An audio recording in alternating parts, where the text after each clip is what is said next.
So hello guys, welcome to my YouTube channel. So आज हम discuss करेंगे complex analysis का क्वेश्चन है जो 7 जून को CSIR नेट का एग्ज़ाम हुआ था, उसमें पार्ट बी में पूछा गया। क्वेश्चन आईडी है 704034। सो एफ हमारा कोई भी एक एंटायर फंक्शन है जो इस कंडीशन को सेटिस्फाई करता है for all z is equals to x plus iota Y belongs to c। हर कॉम्प्लेक्स नंबर के लिए इस कंडीशन को सेटिस्फाई करता है जहाँ पर जो x और y है वो हमारे रियल के सेट में बिलोंग करते हैं। Then which of the following statement is true, तो हमें बताना है कि इनमें से कौन सा फंक्शन ट्रू है, कौन सी स्टेटमेंट ट्रू है। सो फर्स्ट ऑप्शन है f of z is equals to C E raise to power minus iota z for some c belongs to c with modulus of c less than equals to 1।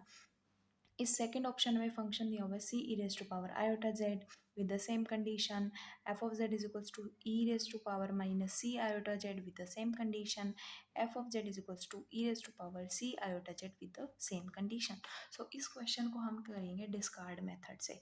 सो हम कर लेते हैं option A, check करते हैं। Let F of Z is equals to C E raise पर minus iota Z, ये हम function consider करते हैं। तो हम चेक करेंगे कि क्या ये हमारा जो फंक्शन है वो गिवन कंडीशन को सेटिस्फाई करता है।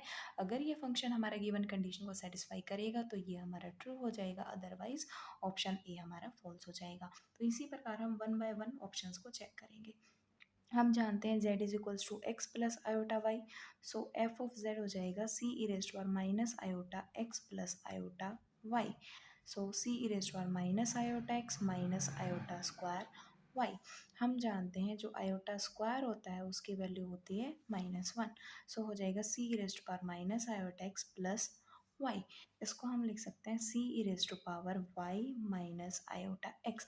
अगर हमें इस फंक्शन की वैल्यू को गिवन कंडीशन के साथ कंपेयर करना है सो हमें दोनों साइड मॉड्यूलस लेना पड़ेगा। So taking modulus on both side.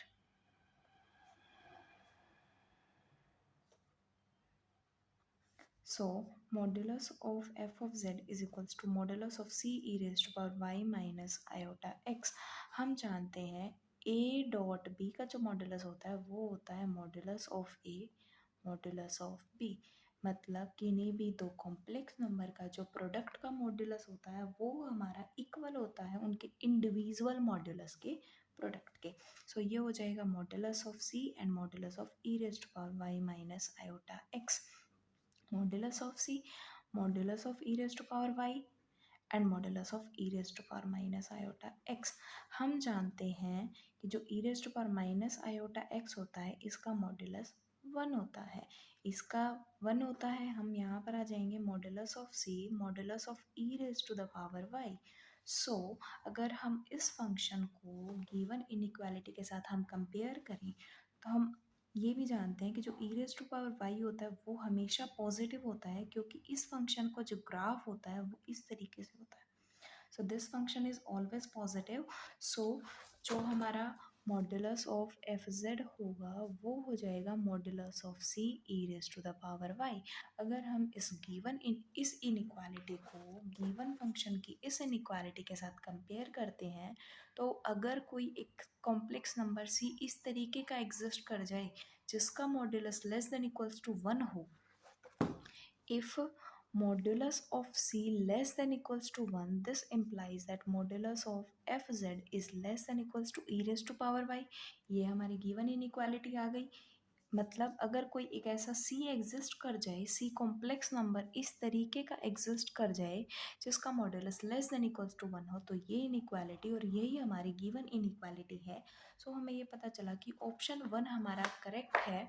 सो ये क्वेश्चन पार्ट बी का था, तो only one option is correct. So बाकी हमारे बी सी और डी हमें चेक करने की कोई रिक्वायरमेंट नहीं है। सो ऑप्शन ए हमारा करेक्ट हो जाएगा।